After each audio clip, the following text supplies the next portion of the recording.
que la autoridad nos pueda pedir cualquier cosa que se le pegue su regalada gana. La gente me dice, aquí dice contrato. Le digo, sí, mi vida, pero también dice certificado de origen. O le pidas permiso a la autoridad antes de hacerlo o lo importas al régimen general. Tarde que temprano la inteligencia artificial nos va a comer el mandado.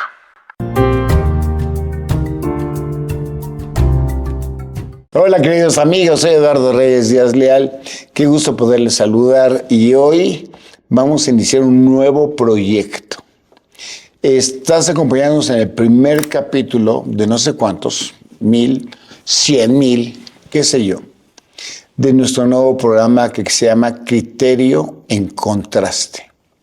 Nosotros creemos que desarrollamos y fortalecemos nuestro pensamiento crítico o tarde que temprano la inteligencia artificial nos va a comer el mandado. Y yo no quiero, y esa es la razón de que este proyecto lo lleven a cabo, que nos quedemos nada más con lo que la letra dice. Así que le pedí al equipo, y se invitó mucho equipo, y no voy a decir quién es, pero no creo que se vaya a ofender Oriana, no creo que se vaya a ofender Daniela Camacho Sotelo, ni tampoco Daniela Portilla, que desarrollaran un producto que nos permitiera discutir los criterios, es decir, ponerlos en contraste. Es un proyecto difícil porque ni siquiera existe un campo en donde estemos compitiendo. No es un podcast, no es una plática con sentido, no es un webinar, no es un reel, aunque utilizamos la tecnología para acercarnos a ustedes. Así que son bienvenidos a este proyecto, programa o producto, llámale como quieras, que se llama Criterio en Contraste. Este es nuestro primer capítulo. No pretendo salir yo, porque queremos contrastar los criterios. Aunque sí les rogué al equipazo que ya les mencioné, que en el primer capítulo yo tenía que estar. Y entonces alguien más levantó la mano. Y les presento, mucha gente ya lo conoce, aquí a Daniela Portilla. Daniela es nuestra titular gerente encargada de los asuntos jurídicos hacia los clientes dentro de la empresa. Daniela, bienvenida a tu programa. ¿Qué tal, Eduardo? Muchas gracias. Gracias. Y Daniela, tú diseñando cómo íbamos a hacer este producto. Y resulta que tuvieron una muy brillante idea, que fue contactar a los clientes o a los usuarios, amigos, gente que pasaba aquí en la calle y le preguntó, Dani, ¿cuáles son los criterios que quisieras discutir, que quisieras entender? Y entonces recogieron como una lista de 100,000 millones de criterios. Pero hay un criterio que resaltó. Y el criterio que resaltó fue la reforma 2026. Porque no estamos seguros si está subestimando, si está entendiendo, si está teniendo el alcance. Y nos pusimos a analizar mucho material que existe en las nubes sobre esta reforma porque ustedes no lo pidieron. Así que le vamos a dar entrada. La dinámica que pusimos la inventó el equipo que ya les platiqué y esa dinámica la vamos a respetar y seguramente lo vamos a ir cambiando conforme pase el tiempo. Pero entonces empezamos con el primer criterio en contraste y eso creo que lo formulaste en 5 preguntas. Es correcto, Eduardo. En estas 5 preguntas, vamos a comenzar por la primera, si está bien para ti. Ok. Que es, ¿qué cambió realmente en la reforma 2026? O sea, ¿hablamos de un cambio realmente en la normativa o un cambio en la fiscalización? Vaya, ¿en dónde estamos? Sí. Yo tengo que contestar la primera pregunta, pero no es tanto una contestación, sino es el criterio que a mí como titular del despacho impusimos, pero soy bien ventajoso porque lo discutimos con todos ustedes. ¿Es una reforma sustantiva o no es una reforma sustantiva? Y esa pregunta nos hizo el público. Y dentro de lo que recogimos, Dani, vimos que alguien decía es la reforma más grande del mundo mundial. Otros dijeron, es una tontería, es pura forma. Y así recogimos un chorro de matices. Pero eso lo recogimos desde, creo que octubre del año pasado, cuando ya estaba el proyecto de reforma bastante conocido. Después, el 19 de noviembre, que sale la ley, que nos tocó ir a recoger, a mí me tocó un pedazo del país, a ti te tocó un pedazo de la Ciudad de México, empezamos a recoger las impresiones. Y había algo, y con eso quiero comenzar, que en esos cursos de octubre, noviembre y diciembre, o conferencias o asesores a los clientes, hay una frase que yo acuñé y dije, el 1 de enero no va a pasar nada. Y esta fue, la recuerdo muy bien. Y entonces, como no pasó nada, creemos que la reforma no tenía importancia. Pero decía abajo, no pasó nada hasta que te revisen. Y bueno, entonces voy a dar el criterio que la firma de consultores GBI acuñó después de haber recogido tantas. ¿Y la reforma es sustantiva? Sí, no. No, esa es la respuesta. No, porque no pasó nada. Sí, porque unieron todo lo que tú y yo hacemos diariamente en aduanas con el mundo contable en tiempo real. ¿Es sustantiva? Bueno, sí, para todos los que no tenían integrados los expedientes contables, fiscales, financieros, del cumplimiento, ligadas al pedimento en tiempo real. Porque, por supuesto que eso ya existía antes. Si tú hacías una importación, una exportación, se la dabas a contabilidad y la contabilidad la aplicaba. O sea, en alguna parte está la aplicación contable, porque eso ya existe, ¿no? El tema del costo de lo vendido, el tema de la depreciación, el tema, siempre estuvo ligado al comercio exterior. Pero se iba a contabilidad y esperaban a que lo revisaran dentro de los 5 años. Ahora ya no, y dice, no, dámelo en tiempo real. Entonces es sustantivo en forma, porque nos van guachando, nos van a guachar en línea directa. Sí, estoy completamente de acuerdo. Creo que aquí el cambio radical es la manera en la que debemos atender esta posibilidad latente 100% de que la autoridad nos cuestione sobre un algo, ¿no? Exacto, es decir, juntaron todas las piezas del ajedrez.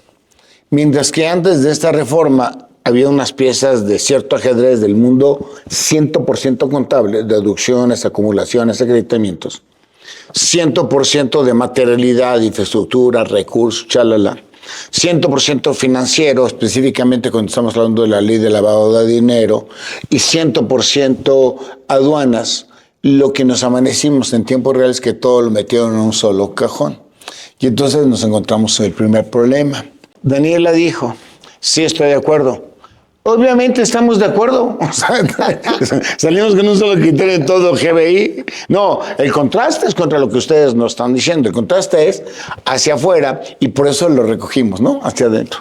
Pero aquí el punto es, esa unión de todas esas fichas nos provocó un desafío bastante grande. Entonces, ¿es sustantiva la reforma? Sí, por la integración de las fichas. No, porque eso ya lo hacíamos, nada más no estaba arrejuntado, ¿no? Pero es un gran desafío porque no hay una sola área que las junte y lo que hizo la ley de aduanas es encomendárselo a la gente de comercio exterior. Sí, otra vez estoy de acuerdo, Eduardo, gracias. Hello. Sí, justo. Creo que aquí el punto importante es lo último, es decir, me llevo con lo último que mencionas sobre es un reto. Independientemente de si es una reforma sustantiva o es una reforma de fiscalización, lo que es un hecho es que la reforma pasó y que tenemos que hacer algo con esa reforma. Entonces, en ese sentido, es un reto entender cómo es que todas las unidades que van a seguir haciendo lo que antes hacían, ahora se van a asegurar que si vemos el rompecabezas de manera integral, diga exactamente lo mismo que lo que decía pieza por pieza. Exactamente. Que eso ya existía. Eso ya lo hacían las empresas, pero solo las grandes. Especialmente las paraestatales o los grandes consorcios que concursan en bolsa, ellos ya tenían todas las piezas integradas. De ahí nace el SAP o el Oracle, el J.D. Edwards, ¿no? Que es de lo que se llama la gobernabilidad. Pero las empresas grandes, medianas, pequeñas y las micro, pues todo lo traíamos en piezas aisladas. Es decir, sí separé las grandes de las muy grandes, ¿no? O sea, de las triple A, de las que facturan arriba de 1,500 millones de pesos. Esas ya tenían gobernabilidad. Pero las otras, nos defendíamos, pero no teníamos la gobernabilidad. Es decir, no teníamos todas las fichas integradas, ¿correcto? Por eso me parece, Dani, y dinos si es o no, tan contrastante. O sea, unas empresas les fue muy fácil incorporarlo y otras, hello, no saben ni por dónde empezar. Creo que el reto está en qué tan lejos estábamos de que si llegaba la autoridad hoy, pudiéramos atenderlo como si no hubiéramos tenido que cambiar algo atrás, ¿sabes? O sea, el punto de ya hacía lo que tenía que hacer, ya estaban integradas las áreas, entonces si llega el SAT, pues bueno, le doy lo que le hubiera dado hace un año, o no. Exacto. ¿Sabes? Exacto, y ahí hay un punto medular. ¿Por qué los que dicen que la reforma no es sustantiva? Nos hemos encontrado con cualquier cantidad de interpretaciones. Desde la persona que el agente aduanal le manda al cliente, mándame un contrato donde todo lo que yo la riegue, tú lo pagas. Y entonces encontraste el contribuyente importador-exportador, porque ese no es un tema de importador. Le mando un contrato al agente aduanal, sí, pero antes, si me haces un daño, tú lo pagas. Y nosotros estábamos en contra de eso, porque nosotros le llamamos, tiene que ser un contrato de cumplimiento. ¿No? Que en el mundo coloquial se llama un contrato... Cero errores. Cero errores. Pero ahí hay 80,000 millones de matices. Y lo que más nos hemos encontrado, hermanas y hermanos, es que se van al extremo. No, estamos discutiendo el otro día en el taller de manifiesto de valor, que el agente aduanal le decía al contribuyente, mándame el contrato de compraventa. Y el contribuyente dice, no tengo. Pues me lo mandas. Pero es que no tengo. Pues que me lo mandas. Entonces me habla el cliente, hazme un contrato hecho la cachetada. Esto no sucede así. Pero entonces dice, es que es por mandato de ley. Y le digo al cliente, pregúntale a la gente en dónde está la ordenanza por mandato de ley. Y me traen, porque yo ya no lo discutí contigo, un silogismo jurídico que dice, fíjate bien, en la ley aduanera dice que deberemos hacer un manifiesto comprobando el valor con los requisitos que diga el reglamento. Eso en nuestro mundo se llama reserva de ley. O sea, la ley dice, haz lo que tú quieras. Y conforme a las reglas. O sea, ¿qué onda? O sea, tanto Presidencia de la República, que es el que hace el reglamento, tanto el SAT pueden disponer como diciendo, ahí dice que es una ordenanza. Luego se van al reglamento, artículo 81. Tengo que enviar un silogismo. Y dice, para los efectos que deberás de entregar los documentos con el manifiesto de valor serán los siguientes documentos correspondientes. Y ya sabes, te suelta la factura, cuenta de gastos, todas esas jaladas. Y entonces, y luego baja la regla 151, que forma parte de toda esta jalada, perdón, de toda esta gran maravillosa reforma, y dice, deberás de integrarlos en un manifiesto de valor que transmitirás a Bucen. Entonces me decía la gente aduanal, porque tuvimos una junta con él, aquí dice el deberás, aquí está la reserva de ley, aquí está que el reglamento sí te puede poner obligaciones que la ley no te impone. Le digo, oye, me gusta tu forma de pensar, pero el único problema es que creo que se nos escapó de una palabra. Le digo yo a la gente aduanal que estaba con el cliente, ¿cuál? Documentos correspondientes. ¿Y eso qué tiene que ver? Los que correspondan a tu operación aduanera. Y ahí se les olvidó esa palabra que jurídicamente tiene un peso, porque es como si hubiera dicho, deberás entregarme los documentos que en su caso tengas, pero esa es la expresión correspondiente. Y eso significa que la autoridad sí me puede pedir papeles que correspondan al tipo de operación que yo tenga para que ellos puedan comprobar el valor. Por eso yo digo, el reglamento le habla a la Administración Pública Federal. Esto viene a colación porque ustedes tienen tres opciones. Irse al me vale, irse al extremo y pidan papeles aunque no existan, como el ejemplo del contrato, o le aplicamos el criterio después de haberlo contrastado, que es por lo que estamos aquí. Eso significa que lo que nosotros estamos planteando es que tenemos que hacer un análisis jurídico real de lo que quiere pedirnos y de lo que puede pedirnos la autoridad. En conclusión, si no tienes contrato, no mandes contrato. Fin de la historia. La gente en la misa, ¿qué dice contrato? Le digo, sí, mi vida, pero también dice certificado de origen. Ah, pero no están aplicando origen. Exacto. Y también dice aquí cuenta de honor de garantía, pero no están aplica. Entonces, ya entendimos qué significa correspondiente. Y eso es lo que lo estamos invitando a pensar. Entonces, la reforma es sustantiva, lo que podemos, yo creo que todos tenemos más cosas que discutir. Sí es sustantiva, porque integra las piezas, las procura a tiempo real. No existe un liderazgo más que el que le dan a comercio exterior, que nos desafía, porque ahora que tenemos que saber de todo. Sí, estoy de acuerdo.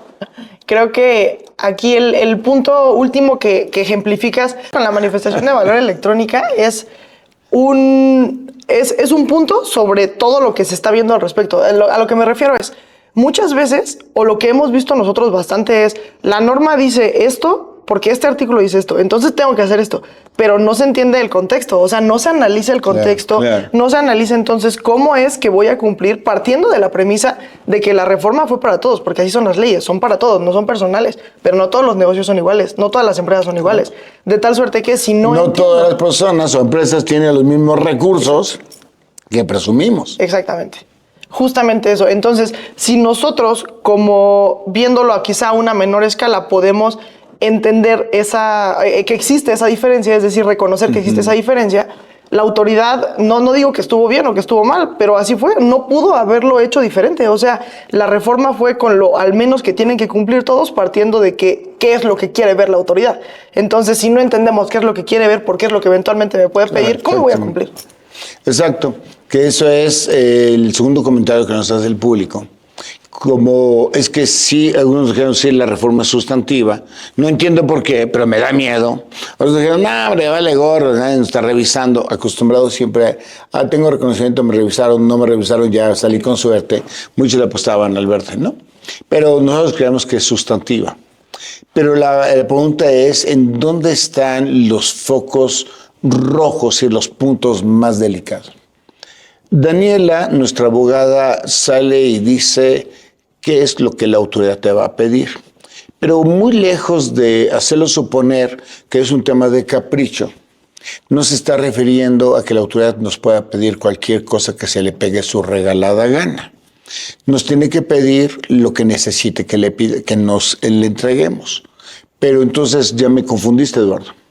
Nosotros definimos o dividimos lo que la autoridad nos puede pedir en una forma vertical y luego la manejamos en forma horizontal. Y claro, ese sí es criterio mío, ¿no? Y ahí puede estar no de acuerdo. En forma vertical la dividimos en 4 grandes grupos. Puede ser que la autoridad quiere ver la rastreabilidad, puede ver que la autoridad quiera ver la trazabilidad, puede ser que la autoridad quiera ver la legalidad o puede ser que la autoridad quiera ver materialidad. Entonces un día nos puede agarrar el teléfono la autoridad y decirme, dime cómo produjiste el programa de este criterio en contraste. ¿Desde qué punto de vista? Así tú le dirías, así como le hablas a todos bien ruda, que mide como 2 metros, entonces sí que da miedo. ¿A qué te refieres? Materialmente, ¿cómo se produjo criterio en contraste? Bueno, pues grabamos con 2 cámaras, con 2 estantes, con unos micrófonos que nos obligaron a comprar en Amazon. Estuvimos 5 personas en el estudio. Teníamos 2 pantallas de rollo, es decir, materialmente cómo lo hicimos. La autoridad va a decir así, las 2 cámaras te enseñan la factura. ¿Para efectos de deducción? No, para efectos de materialidad. Que hubieras tú tenido la legal posesión de las cámaras para poderlas utilizar. Y el personal, dime la bitácora que efectivamente Dani, Iván, Oriana, Daniela y Eduardo estaban en el changarro ese día y que además son colaboradores de la empresa. Y los estantes, enséñame en dónde están tus 2, ¿cómo se llaman esas cosas? Luminarias o luces. Allá en Toluca se llaman luces, aquí se llaman luminarias. O la computadora con lo que estamos haciendo. Ese sería el punto de vista materialidad. Pero puede ser que la autoridad diga, no me importa la materialidad. Lo que me importa es la rastreabilidad. Y entonces no le voy a preguntar eso a Dani, porque Dani, que hable de la trazabilidad y de la legalidad, yo me voy a quedar en la rastreabilidad. ¿Cómo sé que estas cámaras son las que utilizaste? Porque tú chistosamente tenías cámaras. Ah, bueno, es que esta cámara resulta que deja una huella digital que te dice, esta es la cámara Sony, la jalada, la trompada y la tostada. Es decir, la rastreabilidad es poder comprobar que lo que tú dijiste fue con esos materiales, que es poco utilizable, pero la rastreabilidad es muy importante cuando estamos hablando de una empresa IMEX. Es decir, yo importé un hilo de Shakira y saqué unos chones, la autoridad dice, por rastreabilidad, dime que este hilo es este mismo hilo que usaste en el chón. No a título de materialidad, sino a título, yo le llamé el ADN de la porquería. Pero no es lo mismo que nos pregunten sobre la trazabilidad. Voy a comenzar por la legalidad, si está bien para ti, Eduardo. No, le dio miedo. No. Creo que es bastante más clara la legalidad. Claro. Lo que implica simplemente lo que dije que hice, independientemente de si lo hice, porque eso es lo que está cuestionable en el otro contraste, ¿es legal o no es legal? O sea, ¿está apegado a la norma o no está apegado a la norma? ¿Tienes el derecho de hacerlo o no? Exactamente. Desde el aspecto de vista tanto fiscal, tanto aduanero e incluso desde lo operativo. Claro. ¿Vale? La trazabilidad, por otro lado. Pero ahí es importante, muy especialmente en las IMEX, en el estratégico y en depuesto fiscal. Porque ahí tiene que asegurarse la autoridad de que tenía los derechos legales para continuar con un régimen que tenía controles jurídicos posteriores. No es tan normal en una importación definitiva, porque ahí el validador nos hizo a veces del comprobador legal. Sí, justo. Este aspecto de legalidad denota mucho más importante en regímenes lo que nosotros le llamamos de excepción, ¿no? Lo que sale de la regla. Como una autorización especial, un programa de fomento, en donde solamente podías importar temporalmente determinada mercancía. Sí podías importar otra mercancía, pero tienes de dos. O le pides permiso a la autoridad antes de hacerlo, o lo importas al régimen general. Entonces, a eso nos referimos con legalidad. Exacto. Y si te preguntaran, no quiero saber rastreabilidad, no quiero saber materialidad, no quiero saber legalidad, desde el punto de vista de trazabilidad. A ver, ándele. Y que le pongan más difícil, ¿eh? No, la trazabilidad es cómo puedo acreditar de manera posterior que el bien se movió de punto A a punto B, pero pasando por donde tuvo que haber pasado, claro, deteniéndose en donde se tuvo que haber detenido, y posterior a los procesos, que quizás eso es lo más complejo, que eventualmente se realizaron, ¿no? O sea, si yo tengo el mismo bien que se detiene en un punto y luego se detiene en otro, pues bueno, no está tan difícil. Claro, pero claro. ¿qué tal si es un bien que después le añado un otro y además lo transformo y así 5 veces? Eso es donde se vuelve. Fui y compré en China estas cámaras. Y entonces, ¿cómo le doy la trazabilidad? Ah, pues son las cámaras que subieron al J-Pilot, que metieron en un contenedor de la jalada. Es simplemente la trazabilidad. Y entonces nos vamos encontrando que hay una línea muy pequeña entre una y la otra. Pero lo que dice la autoridad es que realmente yo tengo el derecho de preguntarte lo que yo quiera en esos 5 puntos. Pero vino el legislador y dijo, sí, puedes preguntar lo que tú quieras. Pero como esto ni tu autoridad ni nosotros contribuyentes no sabemos cómo, porque estamos todos empezando con este pequeño bebé, se creó una regla guía. Y la regla guía es la 3142. Esa es la regla guía. Y entonces ahí te da una serie de papeles, pero la regla no te está guiando por esos 4 grandes conceptos que estaban en vertical. Y entonces sería importante, contestando lo que plantea Daniela en la mesa, es qué te está pidiendo la autoridad. Es decir, estas 4 columnas verticales. Pero luego nosotros decimos aquí como un gato. ¿Jugaste gato alguna vez? Alguna vez, sí. Es que dice que todos los que nacieron después del 90 no saben qué es el Timbiriche y el gato. Pero bueno, de lo que se han perdido. Entonces la otra queda en las líneas horizontales. Me lo estás preguntando por efectos aduanales, fiscales, financieros o corporativos. Y ahí está tu mezcla básicamente de 16 diferentes puntos de vista que cualquier autoridad nos puede pedir. Por eso decían, metieron todos los temas en un solo gran cuadro de ajedrez, ¿correcto? Sí, correcto. Pero bueno, déjame pasar al tercero porque nos estamos aquí ya extendiendo. Es que no nos pidas a Daniel y a mí hablar de comercio exterior porque, bueno, a mí no me pidas hablar de Dios porque ahí sí yo ya no sé de teatro. Pero bueno, en segundo lugar, a mis hijos. En tercer lugar, comercio exterior. No, en tercer lugar, negociación y después comercio exterior. Pero viene aquí un tercer elemento. Entonces, ya acordamos que tenemos una guía, regla 3142. Bueno, yo diría fracción 5 del 59. Porque ahí tienes varios documentos y después se desdobla la regla 3142. Y un poquitito salido de la 3142, la 1414, pero realmente forma parte del expediente primigenio. Pero bueno, en fin, entonces digamos que tenemos una guía, nadie entiende de lo que estamos hablando. Y esa guía la tenemos que masticar y resolver hacia nuestra operación aduanera. Llegamos a tanto contraste, que hubieron personas que le dijeron a agentes aduanales, yo amo la figura del agente aduanal, eso nunca te he preguntado. ¿Cómo es tu admiración o tu no admiración al agente aduanal en nuestro país? Sí, esa admiración, bastante alta. Me parece que la responsabilidad que lleva como Estado es bastante alta. O sea, bastante, creo que sí, admiración. Okay. Un día vamos a platicar del rol del agente aduanal. Pero yo amo la figura del agente aduanal y un día voy a explicar el por qué. Pero me he encontrado agentes aduanales que le dicen al cliente, no puedes importar eso. ¿Cómo? ¿Por qué? Porque no está en tu core business. Es decir, tu razón de negocios. Y le digo, le hablo al agente aduanal al cual amo y le digo, ¿por qué? O sea, ¿por qué no podría yo importar algo que aparentemente no está en mi core business?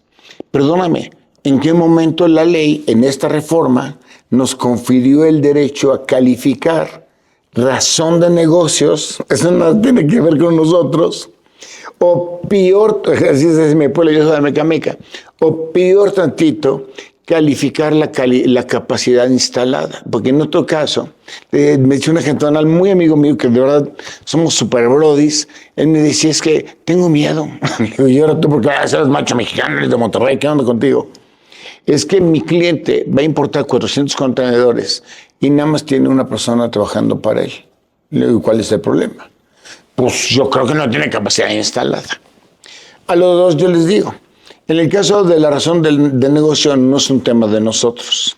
Si la autoridad llega después y le quita la deducción porque no forma parte de su naturaleza de negocio, no es un problema aduanero, es un tema ni siquiera contable, es un tema de apreciación fiscal en pro de deducir lo que sea estrictamente indispensable. Y eso no está encargado en este rollo. Así que el core business o la razón de negocio sale completamente intrascendente. Si la ley me permite importar bananas y yo tengo los permisos y no se trata de un programa tan restringido como un IMEX, nadie lo puede detener, ni la propia autoridad puede detenerlo. Porque entonces había un contraste, ya veo aquí, estoy razonando en la razón del negocio, eso nada tiene que ver con esto. Pero el otro estaba más canijo. Oye, ¿cómo una persona puede manejar 400 contenedores? Entonces le digo a mi amigo, ¿podemos platicar con el cliente? No me lo vayas a bajar. Yo no hago clientes, pero bueno. Entonces le digo yo al cliente, oye, ¿que nada más tienes una persona? Sí, me dice, yo. ¿Tú vas a administrar los 400 contenedores? Sí. ¿Y vas a poder? Bueno, yo no lo voy a hacer. Explícame.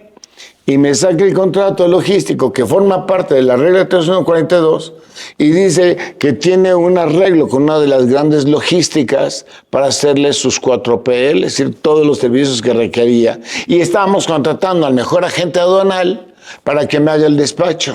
Le digo, entonces sí puede, carnal. Le digo a la gente, sí puede, pero es poquita infraestructura. Nadie te está diciendo que califique la infraestructura. Lo que le dice la ley es, chécate cuál es la infraestructura que tiene.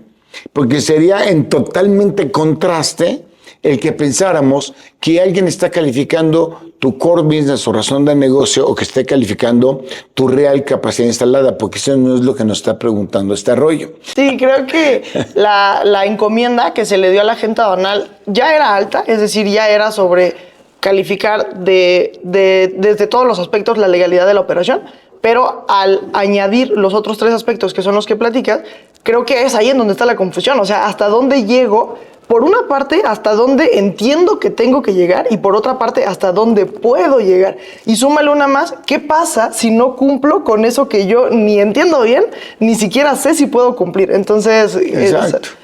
Aquí es un tema muy padre. El tema de estrategia, ¿cómo vamos a bajar el balón para ese cumplimiento de la regla del 4x4? Gato, ¿te acuerdas? Timbiriche. Y de 4x4 lo vamos a bajar a nivel estrategia, ¿no? Aquí lo que estamos discutiendo es cuál es el criterio en contraste de cómo leo la 3142 y creo que ha sido sumamente bendecido, ¿no? Pero a mí me gustaría que tomáramos los últimos minutos de este programa, no para meternos en estrategia, sino quiero que nos metamos un tema que es todo un criterio. Este rollo de la regla 4x... ¿Te gustó del 4x4x16? No lo quedamos. No nos quedamos. Nos ha preguntado mucho es, ¿cómo sabes que ustedes de los canijos de GBI, son los que tienen la razón? Y esa es una pregunta fenomenal, ¿no? Porque si ese es el criterio que nosotros tenemos, ¿cómo no sabes que el criterio que manejó el agente aduanal para decir no puedes manejar los 400 contenedores no es el correcto?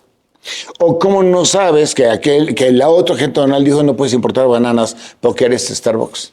¿O cómo sabes, o sea, cómo nosotros llegamos a la discusión, a la conclusión de que nuestro criterio, que es 4, ¿te acuerdas 4? Si a lo mejor te preguntan de trazabilidad, rastreabilidad, materialidad y legalidad, pero desde un punto de vista aduanal, corporativo, legal, fiscal y financiero, digamos que es el 4x4 porque todo lo integraron. Y yo diría, a ver si estás de acuerdo conmigo, ¿estás de acuerdo que nosotros siempre tenemos la razón? De acuerdo. Ahí está, somos 2. Mira, hay 2 votos y los 2 estamos a favor. No es cierto. Nosotros tenemos la razón, ¿no? Eso es ya claro. ¿Pero por qué? Yo soy una persona que cree en Dios ciegamente, ¿no? Entonces, sé que tuvimos muchas diosidencias antes de este rollo para poder llegar a la conclusión. O sea, no es un tema del estudio de la norma, porque de hecho la norma se queda muy corta. Para que nosotros hayamos podido deducir que lo que querían era la rastreabilidad, fue cuando hablaban de la composición de la mercancía en uno de los apartados de la 3142, la ficha técnica. Sí. Cuando hablamos del tema de la trazabilidad, es cuando vimos la cantidad de documentos que tenían que meter al manifiesto de valor que forman parte de la regla 3142. Así, ¿para qué quieres saber que salió del toque que llegó acá? Cuando nosotros llegamos a la conclusión que era un tema de legalidad, era porque decían, a ver, ¿tienes la ficha de trámite 118? O sea, estamos cerrando la legalidad. Pero la que yo quiero recitar ahorita es, cuando nosotros llegamos al tema de la materialidad, hace muchos años, y no podemos decir el nombre de la empresa, Daniel y yo atendimos una auditoría de materialidad mega grande, ¿no? No había reglas del partido. Ahorita hay reglas del partido. Ahorita me canso ganso que te digo cómo demostramos la materialidad. Pero en la época, que era 2019, o 2018 creo. 2018 empezó. 2018, nos peleábamos con la autoridad y yo viajaba a Monterrey creo que 3 veces. Tú viajaste como 4 veces y le demostraba la material. No había reglas. Pero hasta que por fin le pudimos demostrar a la autoridad que lo que hacía nuestro cliente sí tenía capacidad de hacerlo, aunque él no viera los FDIs, que ahí empezó nuestra cruzada. Ya habíamos tenido un conato de bronca anterior y la habíamos atendido Daniel y yo un año atrás, cuando nos hicieron nosotros la auditoría de materialidad. Entonces empezamos a crecer en materialidad y eso, digamos, fue parte de una diosidencia. Pero el año pasado, lo más chistoso, empezaron a caer casos raros. O sea, no eran casos de que, tráigame su permiso. A ver, demuéstrame su cuenta aduanera, que eso era lo normal.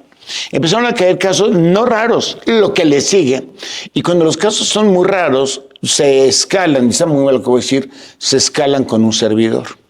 Y yo cuando los escalo conmigo, pues el que lo resolvió fui yo, aunque utilizo a alguien que me ayude para resolverlo, pero eso es secreto. Entonces recibimos una llamada de un cliente que maneja alcoholes muy grande y dice, me están deteniendo aquí en Tampico. ¿Y qué te están pidiendo, mi vida? me están pidiendo los contratos de arrendamiento del local, los permisos del depósito fiscal, dame toda la prueba de que tienes tu padrón del 19 de la ley del IEPS, enséñame tu contrato que te enlaza con el agente aduanal, dime cuántos empleados tienes, en dónde conseguiste los camiones, a quién se los contrataste. Le digo, puta, ¿qué te están pidiendo? Porque siempre nos pedían, dame el permiso. Dime que el whisky es legítimo.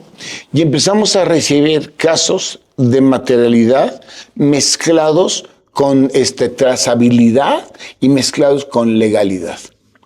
Pero el año pasado también, y eso ya yo no pude atenderlos todos, era una locura, empezaron a auditar a las IMEX. Y entonces toda tu área, el área de Alejandra, el área de Antonio, mi área, empezamos a atender auditorías de IMEX, porque en la auditoría del IMEX te decía, dime que este hilo, que este acero es el mismo que tiene el calzón que estás vendiendo. Y entonces descubrimos la rastreabilidad. Y gracias a esa experiencia que estaba fuera de foco, porque nadie lo hacía, es que nosotros lo metemos en una licuadora y podemos llegar a la regla del 4x4. Por supuesto, siempre pensando en el marco jurídico, en donde la autoridad no puede hacer más que lo que la ley le dice.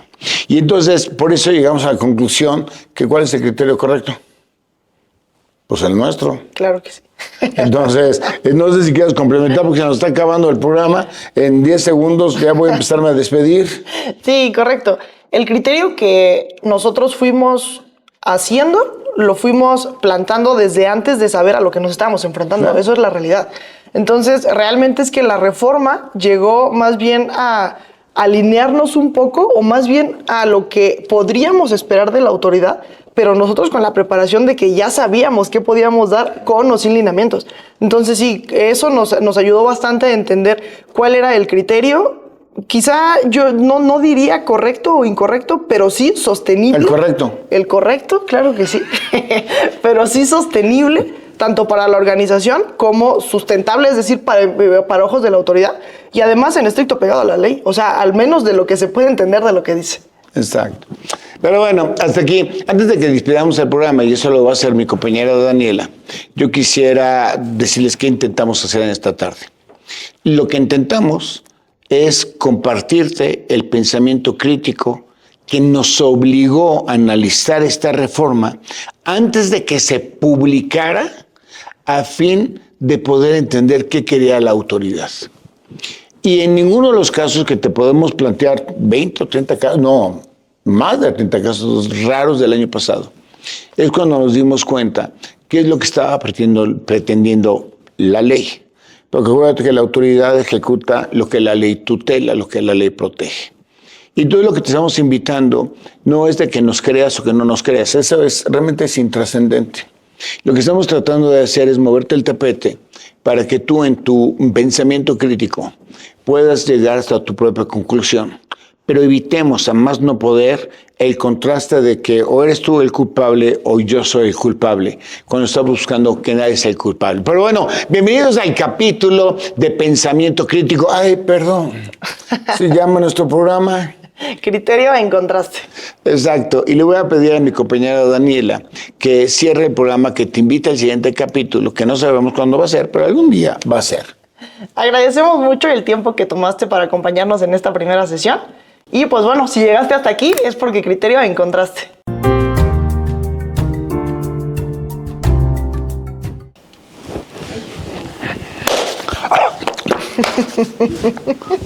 Estamos acá. Ahí, es que cuando estaba yo en Televisa me decían, cámara 2. Aquí estamos con 8 cámaras, pues creo que ya nos perdimos. Otra vez. Y desde que no apareció en la cámara. Mándalo a la cámara, sí, pobrecito.